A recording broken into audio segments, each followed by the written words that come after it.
Mensife West, wishing you live and direct from the heart of Africa. For the first time, you are highly, highly welcome. This is a place called separated fact from the fiction, the science from the superstitions, and the concepts from the misconceptions about African spirituality.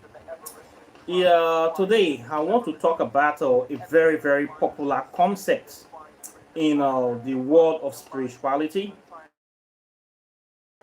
This is the concept that we call the Holy Guardian Angel, HGA. If you are familiar with spiritual topics, maybe you have been to a mystery school, you have passed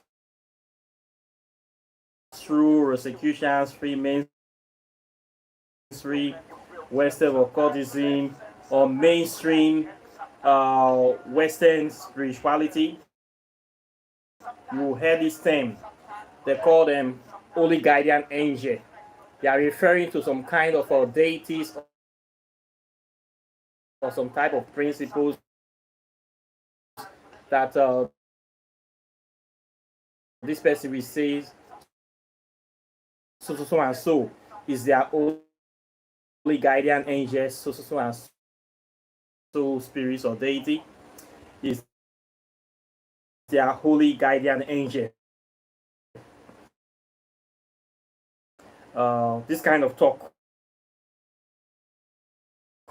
So today I want us to tear this term to actually identify what is the meaning of the holy guardian angel, and if it has any significance at all, or if it is important. I would like to do a little bit of libation to our African deities and ancestors. Okay, this libation is one of our most ancient and sacred African spiritual tradition that we normally do in ceremonies, put us in touch with them, and to align our frequency with them. We also do it to remember them, to honor them, and to give them life.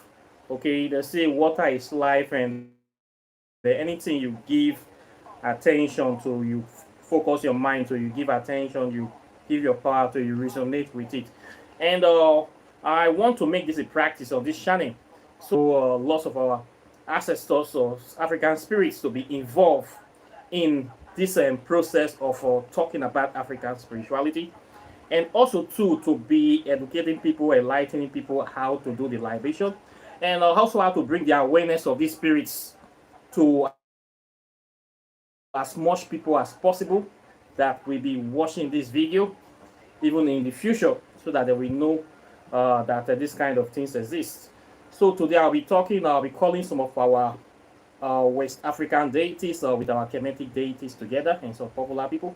So if you have whiskey, you have water, you have beer, you can libation bowl, okay, 100% a natural libation bowl. So I'll be doing it here with, of course, my red. So let's start. First of all, I'll be calling Eshu or Babalegwa or Elegbara, the opener of the way. Okay, I'll call that guy, then I will call on the response. Okay, so Eshu, opener of the way, is Baron Semidi, is Mama Brigitte, is Oshun, is Shango Olodumare, is Orumila, is Ojurie, is Ohorie, is Aguarode, is Ofurie, is Aziza, is Osin, is Olukun, is Boze, is Alaka, is Jakpa, is that are connected to the place that we live in. So I have to call them to acknowledge them.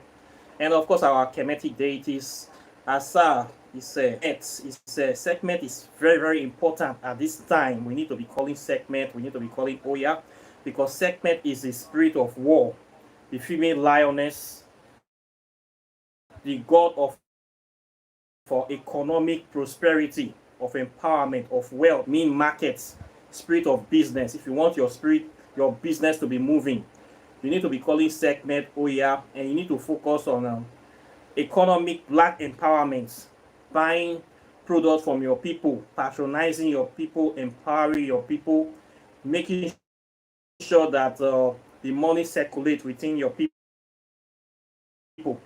so that it don't go out, so that your people can be rich, your people can be wealthy, your people can be self-sufficient. So Oya, aka segment, is very, very important at this time. So we need to be calling her. Then Jehuti, aka Tehuti, okay, aka Thoughts, the spirit of wisdom, the god of writing, the one that the Western people call the scribe of the infernal empire. Okay, Thoughts, they call him the second man or the elder brother of so-called Lucifer. We all know that Lucifer is their own version of Amen-Ra. So we know what these people are hiding. So our deities are not demons.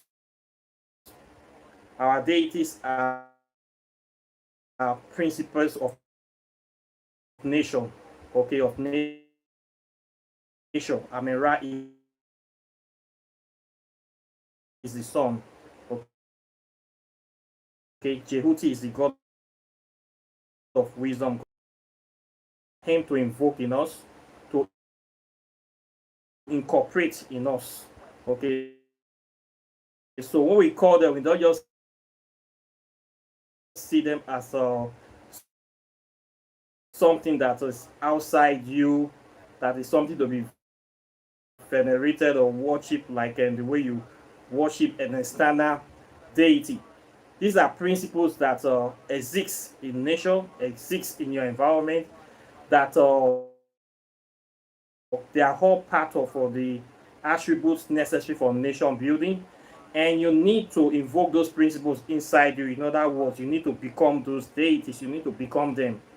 So calling them, invoking them into you is giving you that empowerment to bring God's, to focus on those qualities or those certain aspects of the deities that you want to see manifested inside you. Okay, so we're calling Azaruludu. He's we're calling somebody like Fela. It's an ancestor. He's we're calling Dr. Ivan Setima. He's Sheikh Aintia Diof. He's okay. We're also calling Malcolm X. He's Martin Luther King. And of course, the one and only legendary Marcus Garvey. He's we thank you today, all our gods, all our people that have started for true justice and empowerment of African people. We ask that you guide us today and you be in